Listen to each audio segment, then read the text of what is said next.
Alright, and we are live. Good evening po sa inyong lahat mga kaguro. And of course, welcome back to Gurong Pinoy. Hello of course sa lahat ng members ng Team Skinner, our Let Babies for September this year. And of course, if you are still not a member, po pwede pa rin po kayong humabol. Now, we still have a lot of slots. We can still accommodate all of you who'd like to join us, especially during our final coaching. So pre-board na po natin by next month, no? Just a few more weeks. So next month po, by August 9th, we are going to have our pre-board for Gen Ed. August 11th, that's going to be our pre-board for Prof Ed. And of course, dire-diretso po yung ating pagre-review. Hindi lamang po ako ang inyong makakasama. Nandyan din po yung, of course, our viral summa cum laude, si Coach June, and of course, si Coach Toto, yung ating top 1 sa March SPLE. So again, para po maging member ng Team Skinner for LET of September this year, just send a message to our Facebook page. No? Kasama na po dyan yung inyong pre-board, your final coaching discussions. And of course, meron pa rin po tayong classified files na all the bala that you need so that you don't only pass the LET, but you also top our LET September 2023. And of course, ating po major shift, dire-diretso pa rin po yung ating schedule. This weekend, they are going to have the last sessions for their mid-review discussions. Then, the following weekend po ay pre-board na din sa ating major shift. No? And so, that would be by August 5th and 6th. Okay, so final coaching schedule natin would follow after your pre-board. Okay, so andyan po nakikita nyo sa inyong screen. You have your pre-board August 5th to 6th, then final coaching schedule, final recap on September 16th until 17th. That would be the weekend prior to your licensure exam. Before I continue, kindly comment kung medyo may lag po tayo. Paki-check po kung meron pong lag, no? Comment po para ma-check ko yung aking internet. No? Kahapon po ay wala tayong naging discussion because nawalan po kami ng internet because of course we had Typhoon Egay. No? So sana po kayong lahat ay safe. Sana po hindi tayo masyadong nagambala ng bagyong Egay. No? So we all hope that you are all safe and that you are all dry. No? Sana hindi na masyadong maulan sa mga lugar ninyo ngayon. I have seen your comments of the locations kanina. No? So lahat tayo nasa iba't ibang parte ng ating bansa. And of course, kami po ay nasa Iloilo. And so if you are in the Philippines, we all know that it is not out of the ordinary to lose the internet connection. So tonight po, medyo mahaba-haba yung ating pag-uusap dahil dalawa pong discussions na yung ating gagawin tonight, Mid-Review 5 and of course Mid-Review 6. No? So if you are a member of Team Skinner, of course, mayabang na mayabang ka dahil mapapanood mo po yung full-length video natin that's more than 2 hours of discussion tonight. And of course, if you will be taking the LET naman in March next year, we are already open for enrollment sa ating pong Team Pavlov. And of course, you can enjoy 50% off if you are part of the first 300 members. Ang dami na pong members, ang dami na pong nagpa-member sa Team Pavlov. So baka po maubusan kayo ng slots, no? Mag-enroll na po habang meron pa tayong 50% off. Napakalaking bagay po na 50% off. So again, just send a message po sa ating Facebook page if you'd want to become a member of Team Skinner for September this year or Team Pavlov for March next year. Good evening, Facebook user from Thailand. Sawadee ka. Okay, now we also have our civil service examination review program. Final coaching is also ongoing. So sa Saturday po, magkakaroon din sila ng discussion sa clerical reasoning, other topics on July 30th. And you can see the rest of their schedule on your screen right now. Na si Coach June, CSE final coaching. So again, just send a message to our Facebook page para po address yung inyong mga concerns, yung inyong mga katanungan if you'd want to join also the CSE or our LET review programs. Okay, again, just send us a message so that dire-diretso po yung inyong pag-review at maipasa niyo po yung inyong mga exams. So it might be the LET or it might be the civil service examination. And of course, for the LET, September 2023, top 3 would be receiving 100,000 pesos. Top 2 would receive 200,000 pesos. And of course, top 1 would receive 300,000 pesos, all from the pocket of Gurong Pinoy. So ano pa yung hinihintay niyo po? Mag-send na ng message sa ating Facebook page if you'd want to become a member. Kung di pa po kayo member ng Team Skinner, para dire-diretso po yung ating pagre-review. You can download all our files. You can join our major quizzes. And of course, para po maipasa or maitap ang ating LET. Okay? again, as I've mentioned, we will be discussing mid-review 5 and mid-review part 6. Okay, so we will start, of course, with our mid-review 5. Ayun, medyo may lag. Okay, so hang on po, no? Let me just change my internet connection kung medyo may lag. Okay, hang on po.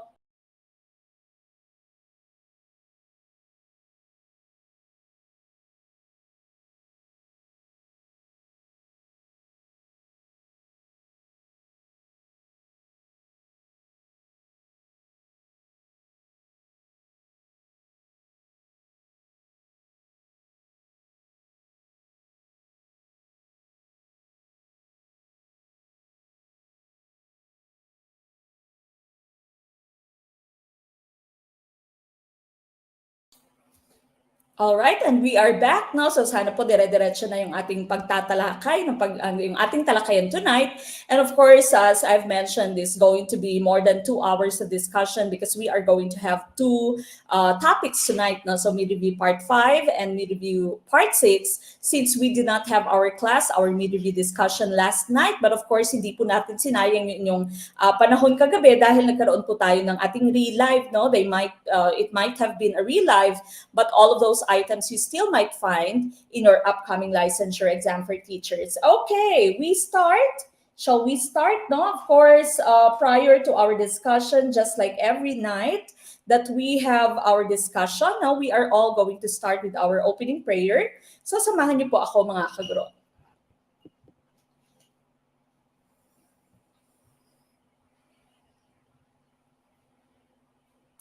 Dear Lord, I come to you to ask for your guidance and direction in this study session. I ask that the Holy Spirit fill me with strength, creativity, and understanding to get through my studies without difficulty or sin. Help me hold my focus and attention. Help me to retain all that I learned. Please make my mind sharp and keep distractions at bay. If any part of my studying is weak or lacking in some way, let it be revealed so that I may correct it. Thank you for this opportunity to learn. Amen.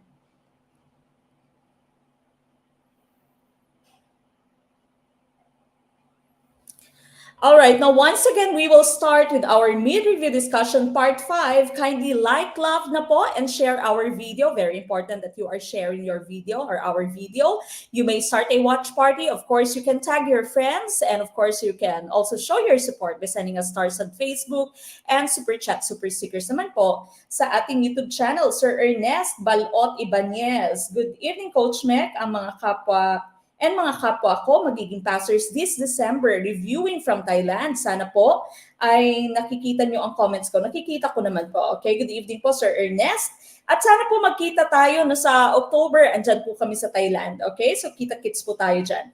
All right, we start with question number 1. Okay, number 1, isa sa konsiderasyon sa mabisang komunikasyon na nagbabatid na ang lugar ay may malaking impluensya sa komunikasyon at kung hindi ito isa sa alang-alang, ang isang tao ay maaaring mapagkamalang bastos o walang pinag-aralan. Would this be letter A, end, letter B, setting, letter C, participants, or letter D, instrumentalities? What is our choice for question number 1? Tumpak kaya? Number 1 pa lang?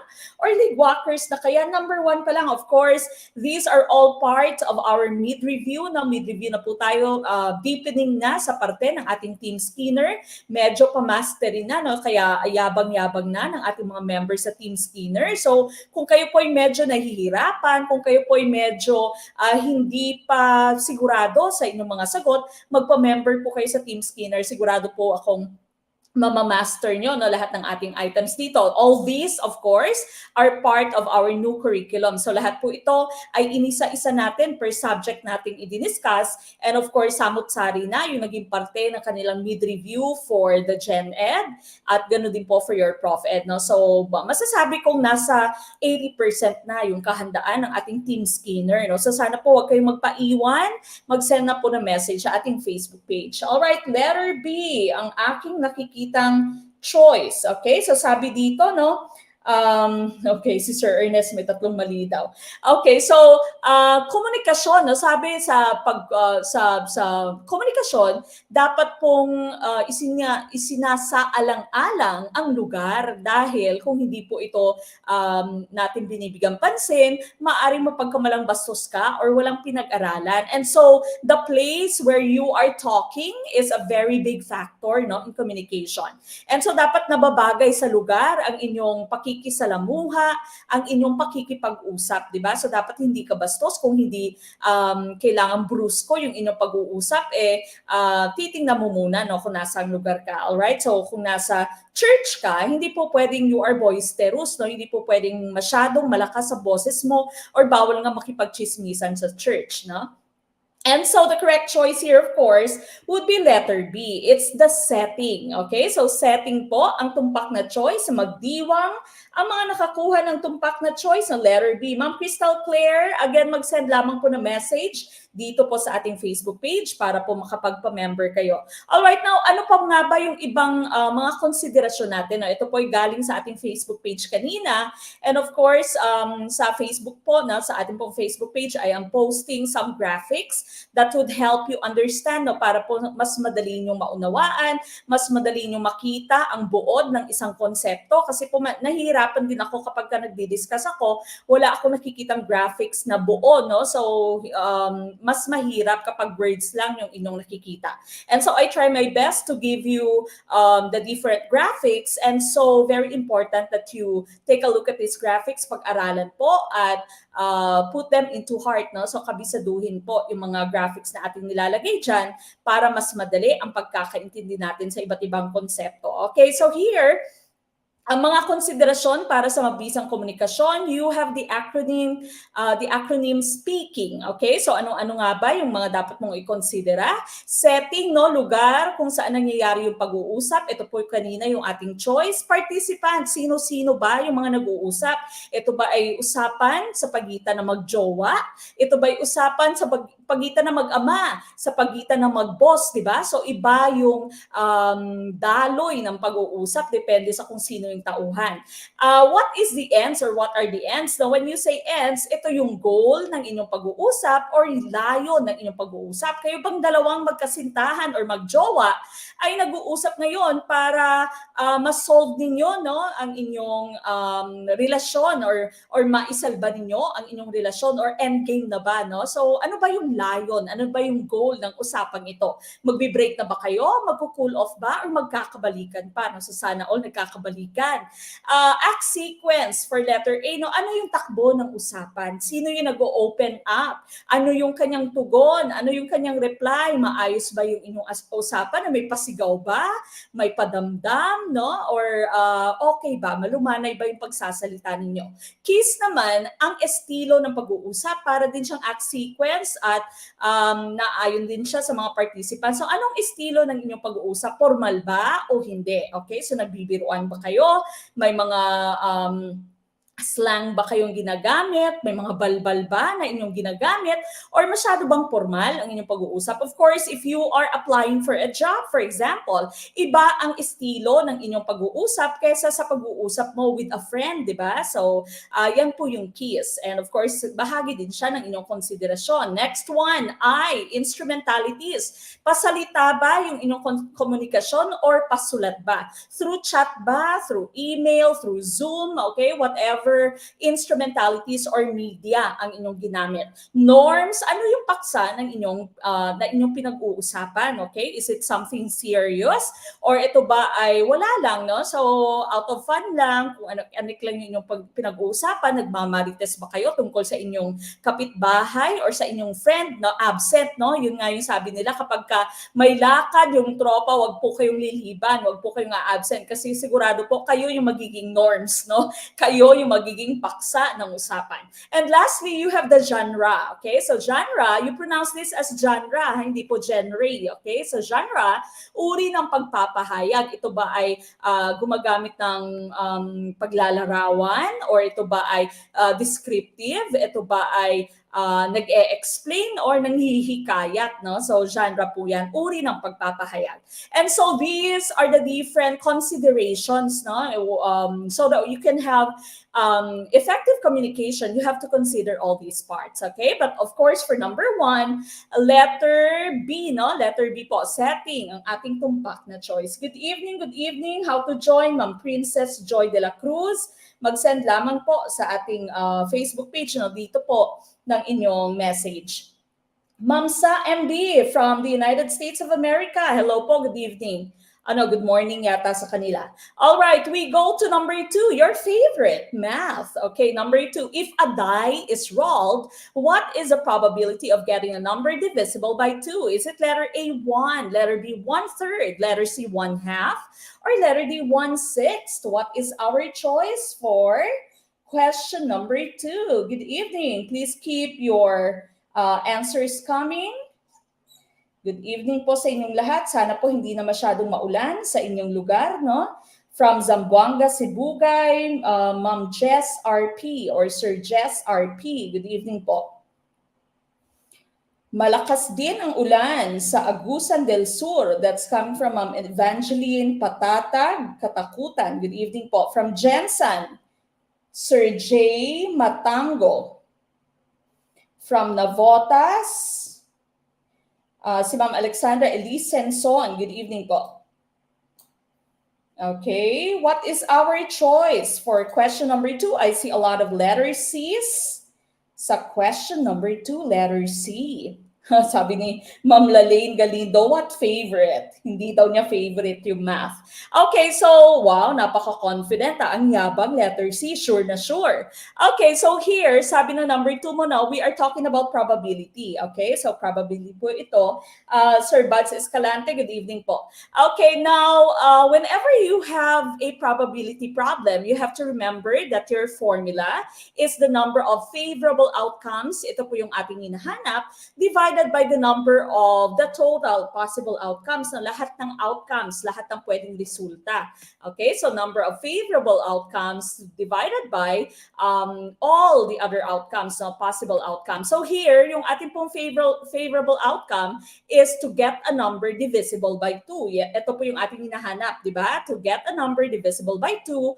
At paano naman yung ating number of possible outcomes, no? Number of possible outcomes mo or ang inyong denominator, no? How will you know? Now, since you are talking about a die here, pag sinabi mo pong die, no, hindi po patay, die as in isang die, okay? Because if it's singular, you say die, no? Hindi po dices. Hindi po dices yung plural. Yung dice po ay plural na, no? Singular is a die, okay? So, if you have a die, your denominator would be 6, okay? So, 6 lamang po yung inyong denominator if you are talking about a die, dahil yung denominator mo po or yung die mo po ay may 6 na faces, di ba? May 6 na sides, kumbaga.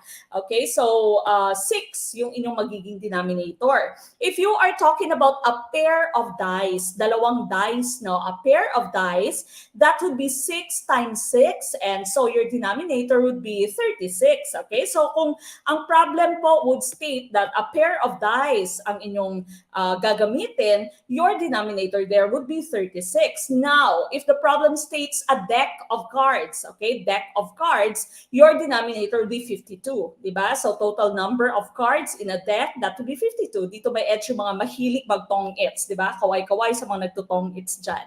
Alright, so here, sa ating pong problem, yung ating pong mga magiging denominator would be 6, okay? So we'd want to get a number divisible by 2. So that means, ang mga number na divide ng 2 at walang remainder, okay? So what are these numbers, no? Remember, you have all these 6 numbers sa inyong die, and those numbers that are divisible by 2 ay 2, di ba? Because 2 divided by 2 is 1, 4 divided by 2 is 2, and 6 divided by 2 is 3. So makatuwid, meron kang tatlong number that are divisible by 2.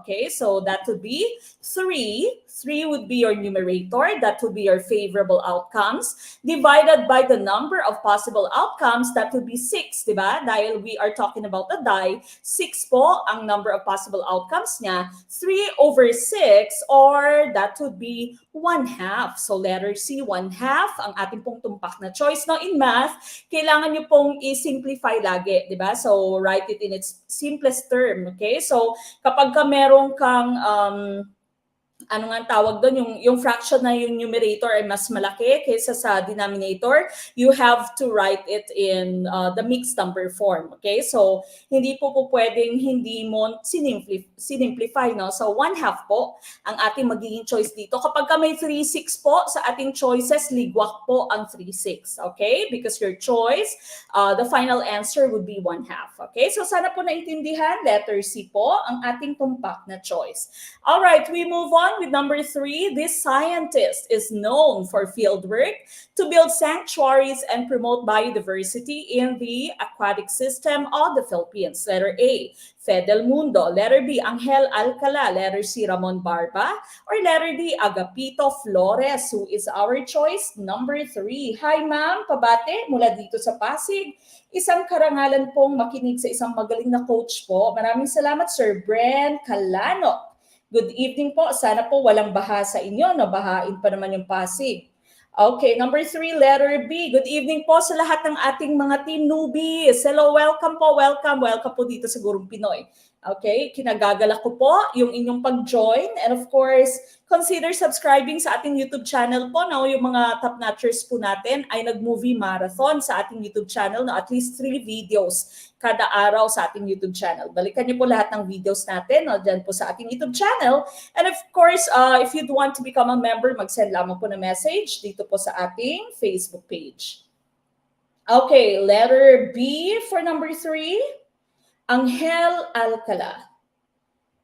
All right, we are looking for the scientist na nag-promote ng biodiversity in the aquatic ecosystem of the Philippines. The correct choice here, of course, would be letter B, Sir Angel Alcala or Dr. Angel Alcala. Okay, so here was Dr. Angel Alcala. No, he already died, no? So he was a marine biologist, a national scientist, and he created the first artificial coral reef system in the Philippines and is now being used all over Southeast Asia. Now, we have to remember, no, common question select, what is the richest form of an ecosystem or richest marine biome? No, your answer would be your coral reef. Okay, so coral reef. Another common question select regarding your coral reef system would be the question about muroami. Okay, it's a Japanese system of fishing which can kill your coral reefs. Kasi pinupukpok ng bato yung coral reefs. That would be your muroami, no? Common question din po yan sa LEP. But here, of course, letter B, Angel Alcala, yung ating hinahanap. Doctora Fidel Mundo was the founder of the first pediatric hospital in the country and the first woman at Harvard Medical School. Siya po yung gumamit ng laundry baskets, no, for incubators. Nag-improvise siya ng incubators. Si Sir Ramon Barba naman, letter C, developed a simple method for inducing early flowering in mango plants. And he is known as a father of the Philippine horticulture. Kaya po nakaka-export tayo ng mangga. No? And year-long na halos yung source natin ng mangga. And si letter D, Agapito Flores naman po, he actually did not invent the fluorescent lamp. No? And the real inventor was Sir Edmond Germer. No? So fake news po yun. He was still a young kid. No? He was a young boy when the fluorescent lamp was created or was invented. So it's not true that Agapito Flores, a Filipino, was the one who invented the fluorescent lamp. Okay, but the correct choice here is letter B. Congratulations for those who answered letter B. Number 4, math again. If a man uses 20 gallons of gasoline to travel 350 kilometers in his car, how many gallons will he need for a 750-kilometer trip? Letter A, 42.86. Letter B, 52.86. Letter C, 62.86. Or letter D, 72.86. What is our choice? Wow, bibilis naman sumagot. Letter A kaagad. Tumpak kaya ang letter A? Tumpak kaya ang letter A for number 4, ang bibilis, ang yayabang ng Team Skinner. Okay, number 4, I see letter A's. Now, sasabi dito, kung isang tao ay gumamit ng 20 gallons of gasoline para makapag-travel ng 350 kilometers, ilang galon naman ang kanyang kailangan para makapag-travel ng 750 kilometers, no? So, of course, this is just a matter of ratio and proportion, di ba? Ratio and proportion na naman to.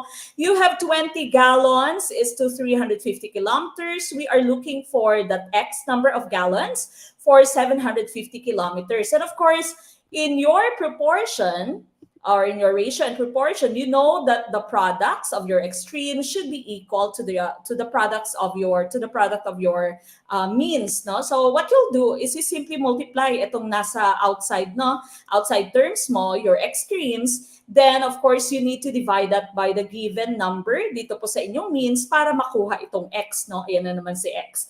Okay, so we simply multiply 20 by 750 and we divide the product by 350. Okay, so 20 times 750 divided by 350, that's 15,350, and the correct choice is letter A. Okay, so tumpak po yung letter A for question number 4. That is right. Okay, so X, si Sir Roms Bantilan or Bantilyan na X na Ligwacker. So okay lang po yan, move on kaagad, sir. Now, of course, if you are a member, nada-download po later yung ating pong PDF, no? Ito pong PowerPoint na aking ginagamit. All right, number 5, he is known for the discovery and development of inducing flowers in mango trees using potassium nitrate, which was considered the most significant breakthrough in mango research in the country. Would this be letter A, Dr. Ramon Barba, letter B, Dr. Angel Alcala, letter C, Daniel Dingel, or letter D, Juan Banzon? Who is our choice? I've mentioned this kanina. Okay, yan, ang bibilis. Number 5, letter A. Okay, number 5, letter A daw. Sabi ng Team Skinner. Team YouTube, meron din dyan sa YouTube. And of course, meron din tayo sa ating Facebook page. Okay, good evening po sa ating mga newcomers. Pasok po kayo, tuloy po kayo, no? Mag-abang po kayo lagi. Make sure that you click follow sa ating Facebook page para nakikita niyo po lahat ng ating mga pinopost, lahat ng ating mga videos, no?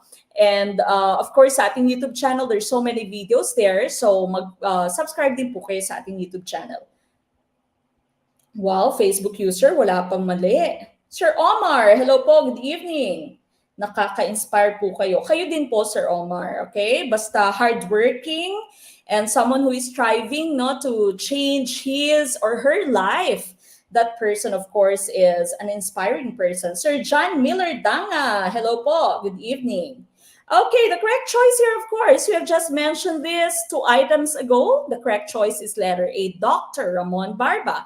We've also talked about Dr. Angel or Angel Alcala kanina, no? Siya po yung ating sagot doon sa artificial coral reefs.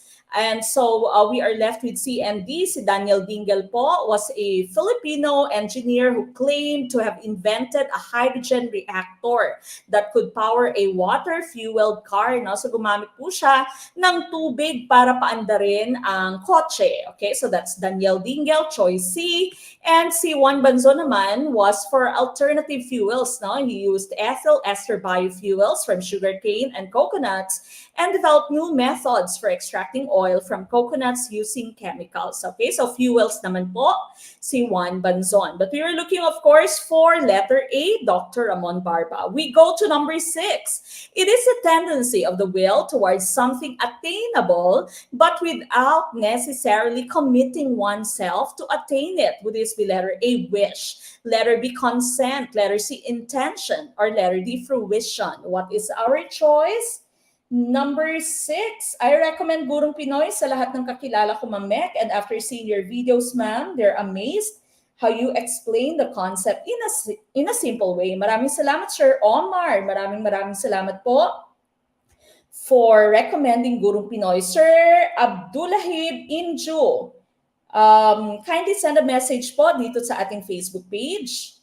Good evening po, and assalamualaikum, no, sa lahat po ng ating Muslim brothers and sisters. Good evening po sa lahat ng ating mga kaguro. um, kung ano man po yung inyong religion and kung saan man po kayong parte ng ating bansa. Good evening po.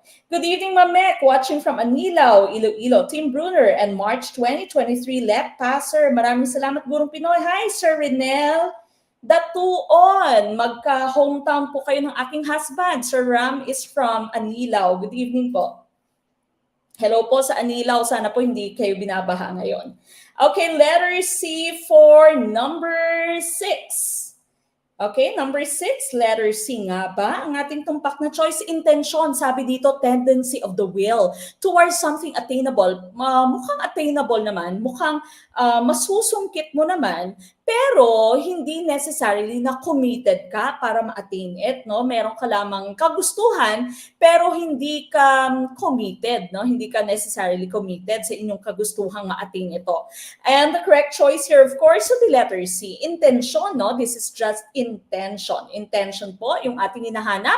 These are the different concepts under the human acts, no? Pag sinabi mo pong human acts, elicited by will or commanded, maaring ginusto mo or maaring inutusan ka para gawin yan, no? So human acts po yung tawag dyan. Maaring gusto mo or ikaw ay napag-utusan lamang para gawin yon. And of course, we are all liable, no, to everything that we do, to all our human acts. Kapag meron po tayong ginawa, it's either gusto natin or napag-utusan tayo, meron po tayong pananagutan. And so we have to use our wisdom, we have to use our intelligence, no, to discern and to choose whether to do this or not. Okay, so here under this, under the human acts, you have the different concepts. The first one would be wish. The tendency of the will towards something. It may be impossible or remotely possible. Kunwari, bibigyan ko po kayo ng ng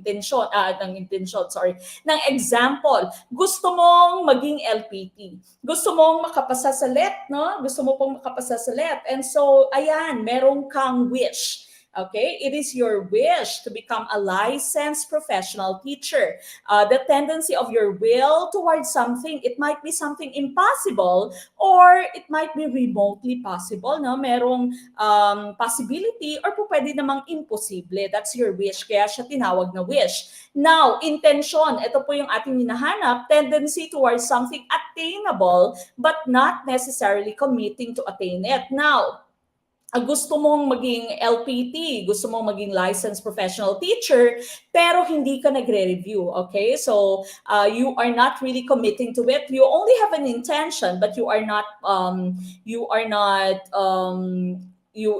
committed, no, to that intention. That's just your intention. Kumbaga, consent. This is an acceptance of the will to carry out an intention. Now, if you have already made up your mind, okay, magtitake ako ng LET, kailangan maging licensed professional teacher ako, that means you are already at the consent stage, no? So, meron ka ng acceptance to carry out an intention. Gagawin ko na to, no? Kailangan ko mag-strive hard to do this. Kailangan ko maging LPT.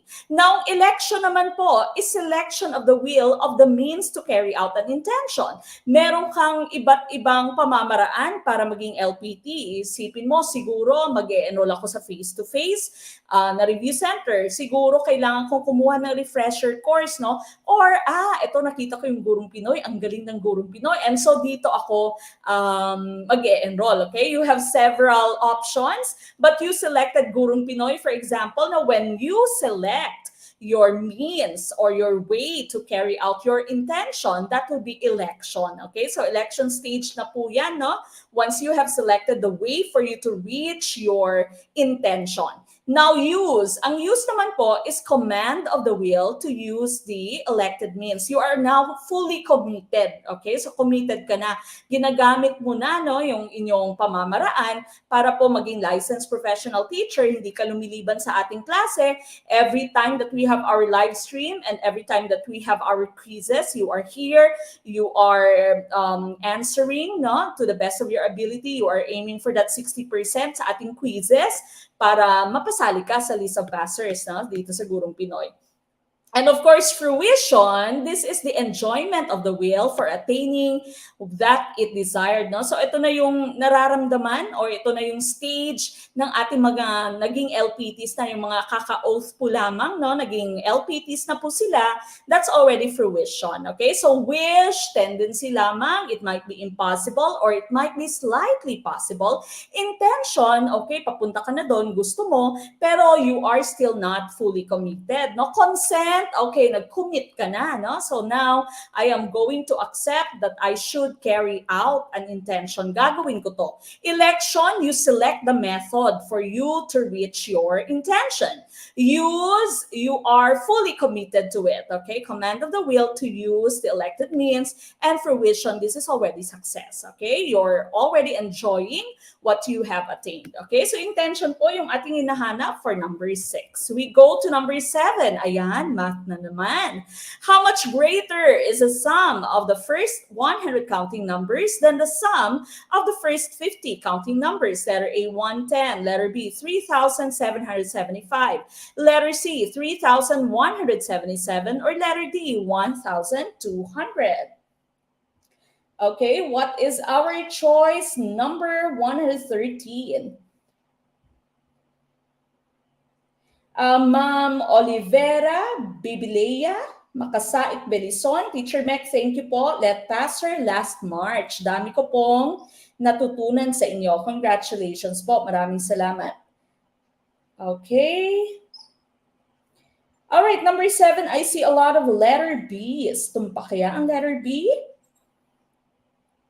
Okay, lahat kayo nagsasabing letter B ang inyong choice. Ma'am Chrislyn Casinova, doon ka po manood sa Team Skinner, ma'am. Para dire-diretso po yung inyong panonood.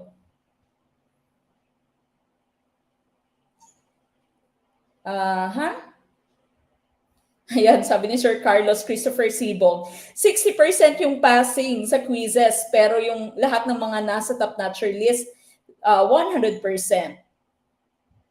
Okay. All right, so I see letter B is for number 7. Yung iba daw for the memorized na lang. Sabi ni Sir Jason Cardenas, no, for the memorized na lang. All right, now what will be the correct choice here? No, kukunin mo yung sum of the first 100 counting numbers. Of course, that's from 1 to 100. At isasubtract mo doon, no, yung sum ng first 50 counting numbers mo from 1 to 50. Now, actually, meron po tayong formula dito, no? The formula for the sum of these numbers would be n divided by 2 multiplied by the quantity 2a plus n, the quantity n minus 1 times d, no? Where your n po is the number of terms. So kung 100, first 100 din po yung ating mga magiging terms, no? Ang A mo po dito is the first term, ang pinakaunang term. Ang D naman po would be the common difference. In this case, ang D natin would be 1 kasi consecutive numbers lang naman sila, di ba? Magkakasunod-sunod na numbers. And so the common difference here would be 1, no? Excuse me. Okay, and so let's try to use this formula, okay? So let's try to substitute, no, all the numbers that we have given sa ating pong problem dito, okay? So here, again, we get the sum of the first 100 numbers and we subtract from that the sum of the first 50 numbers, okay? So here again, n divided by 2, our n, number of terms would be 100 divided by 2. Then you have 2a, yung a mo po would be the first term. Ang first term natin, of course, would be 1. Okay, then you have D, no? The common difference is 1, di ba? So common difference now would just be 1. Okay, so kasi consecutive lang naman sila. And then you do the same thing, no? Sa first 50 numbers mo. 50, yung inyong number of terms. 1 pa rin yung first term mo. And again, no, yung D mo would still be equal to 1. Kahit ito eliminate mo na lang, no, or neglect mo na lang, it's okay, no? Kasi any number multiplied by 1, the answer would just be that number lang naman. Okay, so we continue here. 100 divided by 2 is 50. Then you have 2 times 1, so that's 2, plus 100 minus 1 is 99. So again, you can just eliminate the times 1 here. Kasi nga, kahit anong number naman, i-multiply mo by 1, the answer would just be that number. Then you have 50 divided by 2, so that's 25. 2 times 1 is 2. 50 minus 1 is 49. Okay, so here we continue. You have 50 times 101. Saan nanggaling yung 101? You have 2 plus 99. No? So that's 101 minus 25 times 51. 51 here came from 2 plus 49. Okay? And so you have 5,050 minus 1,275. We simply multiply this, also multiply this. And so the correct choice here would be letter B. No? So 3,775. So ayan, no, kapag ka medyo hirap na talaga kayo, for the memorize na lang yung persons, okay? Pwede naman, no, for the memorize na lang. Okay, so 3,775 po ang ating tumpak na choice. Ayan, si Ma'am Inda Noor, meron siyang binibigay na shortcut, no? Hindi ko naipakita or hindi ko po na-try. Ayan, no? So n equals n squared plus n divided by 2. Ayan, shorter method daw. Sabi ni Ma'am Inda Noor, paki-take note po yung method ni Ma'am Inda Noor at mamaya po i-try natin, no? I-try natin kung mas komportable tayo sa paggamit, of course, ng shorter method ni Ma'am Inda Noor. Now, sa inyo pong licensure exam for teachers, no, as I have mentioned, pwede po kayong magsulat sa inyong test papers. No? So we have what we call the draining technique. Lahat po ng formula, I'm not talking about this formula, ha? Lahat po ng formula na alam nyo, lahat ng acronyms na alam nyo, pwede pong once you have received the test paper, isulat nyo po sa inyong test paper para po kahit na nakalimutan nyo, andyan na sa inyong papel, no? Mas madali nyo makikita kasi andyan na sa inyong papel, no? So that is the draining technique. Pwede pong isulat lahat ng mga na-memorize niyo sa inyong pong papel. For example, kanina yung speaking, no? Yung mga lahat ng kailangan mong isaalang-alang para sa mabisang komunikasyon, ilagay mo dun lahat. Yung formula mo, for example, for the area, the formula for perimeter, okay? The formula for whatever math questions that you might have, no? Pwede nyo pong isulat doon sa inyong test paper at balikan po once you see an item or a question na po pwede nyo pong i-apply yung inyong formula. Okay? So, but here, letter B po ang ating tumpak na choice. Okay? We go to number 8. Alright, balik tayo doon sa mga Filipino inventors, no? Number 8, Zara invented what product? Letter A, video phone. Letter B, incubator. Letter C, water-operated car. Or letter D, karaoke. Okay, what is our choice for number 8? Maraming salamat naman kay Ma'am Janine Serquinia for tagging your friends. Thank you so much po, Ma'am. Okay, yan. Sabi ni Ma'am Antoinette Bakay Montaño. Pwede po pala yun. Thanks for the tip. Nung nag-aaral ako dati, ginagawa ko din yun, especially with complicated formulas. Pwede po yun. No? And of course, the Friday prior to your let, no, magkakaroon po tayo ng last minute tips.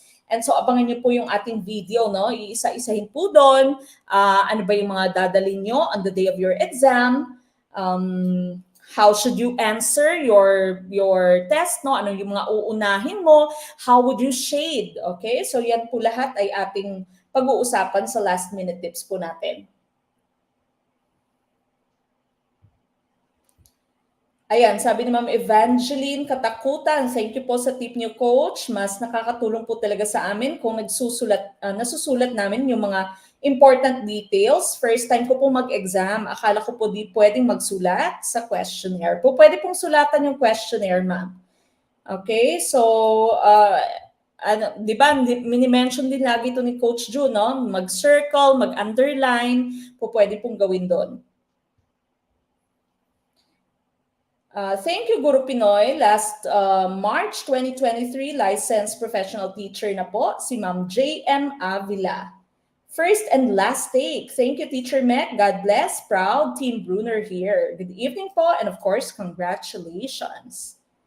Okay, so number 8, I see a lot of letter A's, video phone kay Zara. Okay, the correct choice, of course, is letter A. Okay, so ito po si Gregorio Y. Zara. The invention, of course, was the video phone. Okay, so he was the inventor, the first video phone, a native of Lipa, Batangas. No? Hello po sa mga taga Batangas, enrolled at the MIT in the United States, and graduated with a degree of BS in Mechanical Engineering in 1926. Now, as I have mentioned, letter B, ating pong improvised incubator was by Dr. Fedel Mundo. Daniel Dingle po for your water-operated car, and the karaoke was by Roberto Del Rosario. Okay, so letter A, video phone, ang ating pong tumpak na choice. We go to number 9. This non-verbal cue deals with maintaining eye contact when communicating. Letter A, haptics. Letter B, oculesics. Letter C, kinesics.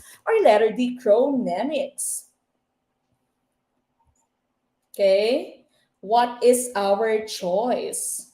Akala ko babae si Zara. Sabi ni Ma'am Jonah V. Sanchez. Akala niyo po, kumanta ng tala, di ba? What is our choice?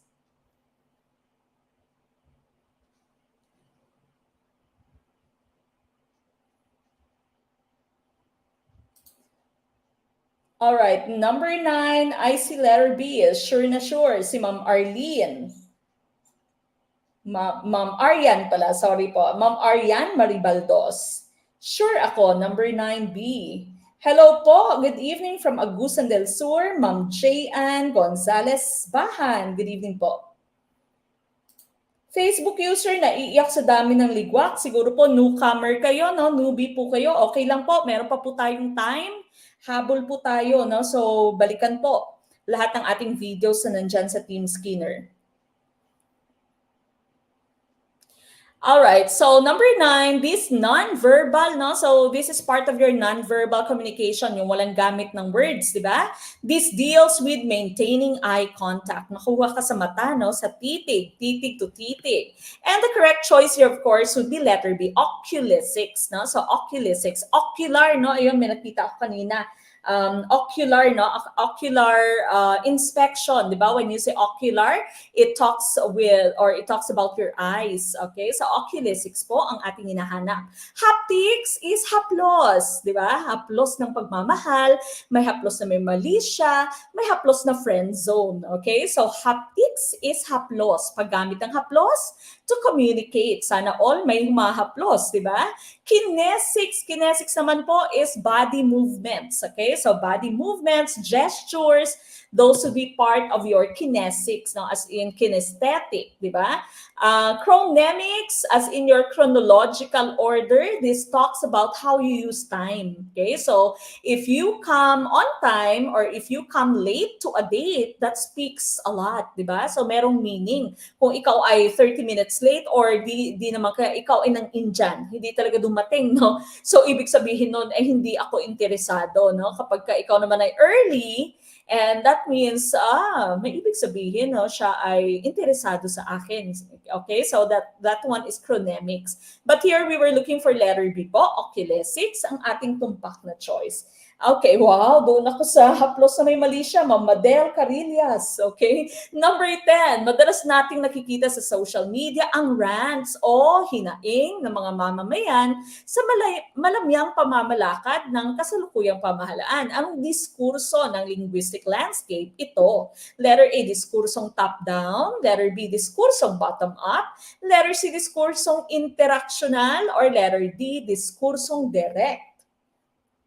Okay, what is your choice? Letter B. So again, to enjoy the full video and to download our materials, to join our quizzes, our pre-board, final coaching, classified files, be a member of Team Skinner, just send a message to this Facebook page. Now, if you will be taking naman po the LEP in March next year, magpa-member po kayo sa Team Pavlov, meron po tayong 50% discount at the moment. Okay, so that's for the first 300 members. Okay, I see a lot of letter B's for number 10. Tumpa kaya ang letter B for question number 10? Hello from Phnom Penh, Cambodia. Sana makapasa po first take sa SPLE. That's coming from Ma'am Isa Garcia. Good evening po. Ma'am Hazel Dakia, yes po, good evening. Okay, 10, letter B. Ang karamiang choice niyo, this would be letter B. Tama po yung letter B, no? So, diskursong top-down, diskursong bottom-up, interactional at direct, ito po yung iba't ibang linguistic landscape na ating hinahanap. Okay? Ay, wala pa lang discussion, no? Walang words. Akala ko merong words dito. Now, bakit bottom-up, no? Kapag kasi po sinabi mong top-down, galing sa administration or galing sa mga kinauukulan, sa mga may power, no? Kumbaga sa mga authorities, papunta sa mga mamamayan. Po pwede naman pong sa isang kumpanya, galing sa mga boss, papunta sa workers, that's top down. Okay? So, top down, from the top going down. Ang bottom up ay galing sa mga empleyado papunta sa mga boss. Okay? But in this case, no, bakit bottom up yung ating hinahanap? Kasi po galing sa mamamayan, papunta po sa pamahalaan. Okay? So rants ng mamamayan papunta or patungkol sa ating pamahalaan. And so bottom up yung ating hinahanap. Ang diskursong interactional po, this is an exchange na. Okay? So kumbaga the sender can also be the receiver can also be the sender, and vice versa. Now that's interactional. Ang diskursong direct po, direct, when you say direct, this is by command. Okay? So sinasabi mo sa kanya, usually it is a one-way form of communication. No? So, pautos ang direct. Okay, so here po, letter B ang ating hinahanap na choice. Okay? So, letter B ang ating pong tumpak na choice. Alright, we go to number 11. This language register sticks to facts and most commonly used in technical writing. Letter A, formal. Letter B, semi-formal. Letter C, neutral. Or letter D, written. What is our choice? Ma'am Wilvie Evangelio Sanchez. Ma'am, doon po sa answer sheets, may nakalagay kasi doon na review center. Ilalagay po ba itong Gurong Pinoy? Ay, okay. Ang nakalagay po kasi sa ating answer sheet was study link, review center. No? Yan po yung aming registered name. Kumbaga, yung nasa legal papers po namin, study link po, yung nakalagay. But you can just write Gurong Pinoy po, pwede po. Pwede nyo pong isulat. Okay. Sa answer sheet nyo, no, merong sa information yata, when you take the let, merong pong nagtatanong, no, ano ilalagay ng review center po, pwede nyo pong ilagay yung Gurong Pinoy, of course. Okay? But sa answer sheets na post sa ating Team Skinner, kung inyo po nakikita na merong study link, yan po yung legal entity namin. Nasa BIR namin ay study link po. Kasi bawal po kasi yung gumamit ng Filipino, Pinoy, yung mga pertaining to the country, bawal po siyang gamitin as registered name. Okay, letter A for number 11. Formal. Okay, letter A or letter C? Merong C, merong A. The correct choice here, no? Sasabi, register, this type of register sticks to facts. That means it is factual. Most commonly used in technical writing. Baka medyo may kalituhan dahil sa term na technical writing, no? But the correct choice here is letter C, neutral. Neutral po ang ating hinahanap. Okay, so here are the different language registers according to David Crystal in 2008, no? So these are the variety of language defined according to their use. So here you have number 1, frozen. This is a type of language register that never changes. For example, yung mga sinasabi sa Miranda rights, di ba? You have the right to remain silent. Whatever you say might be used against you in court, di ba? If something never changes, yung mga nasa constitution natin, unless there is an amendment, di ba, sa mga wedding rituals mo, you'd call this frozen register. Yung mga nasa Bible, di ba? Sa Holy Quran. Okay, so those are part of your frozen language register. Formal, it uses standard English. No? It can be used sa speech, school lessons, or workplace. Ang consultative, it is less formal and this usually is used sa inyong newscasting. Ang number 4, casual or informal, this would be used between friends. Okay, so you are not using standard English, merong mga slang, merong balbal, no, loose structure yung inyong ginagamit. Neutral, ito po yung ating hinahanap, it's neither formal or informal, but it is factual. Okay, so it sticks to facts. Now you have number 6, intimate, between lovers, family, and close friends, including pet names, having inside jokes, no? So intimate po yan na language register. But then of course, letter C ang ating pong hinahanap. Okay, so letter C ang ating tumpak na choice. All right, we go to number 12. Alin sa mga gampanin ng wika na bibilang ang paglalapat ng kilos o galaw sa anumang pasalitang pakikipagtalastasan? Would this be letter A, informative, letter B, expressive, letter C, persuasive, or letter D, performative? What is our choice for number 12? Okay, number 12, ano kaya ang inyong tumpak na choice?